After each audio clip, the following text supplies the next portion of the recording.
जय श्री कृष्णा। राधे राधे। मैं आपका अपना भुआ यार। तो आज भुआ अखाड़े पे वायरल बाबा जो है बता रहे हैं कैसे अखाड़ा को जो है लड़ा जाता है।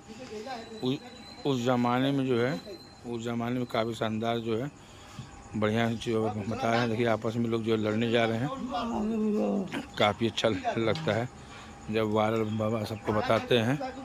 वायरल बाबा की देन है कि भुआ अखाड़ा बहुत ऊंचाइयों पर है और बहुत ही शानदार जो है अखाड़ा की कुश्ती आपको देखने के लिए मिल रही है। देखिए कि कितना बेहतरीन जो है मतलब कि भुआ अखाड़ा जो है डेली जो है भुआ अखाड़ा सिखाया जाता है। और ये दंगल लड़ रहे हैं। हवाला बाबा जो है और उधर देखिए जो है रास्ते पे लोग जो है चढ़ रहे हैं, रस्से पे चढ़ रहे हैं, उतर रहे हैं। काफ़ी शानदार कुश्ती आपको देखने के लिए मिलेगी भुआ अखाड़ा पर। आप सभी लोग भुआ अखाड़ा को लाइक कमेंट शेयर करें। भुआ अखाड़ा को आगे देखिए ये दाव लगा हुआ है, शानदार दाव लगा यार। जियो से जियो। इससे बड़ी बड़ी हाथियाँ जो है उलट जाती हैं चाहे कितना भी वजन हो। यह हमारे अखाड़े के जो है कोच साहब है रवि यादव, यह सब कुछ जो है मतलब कि बताते हैं।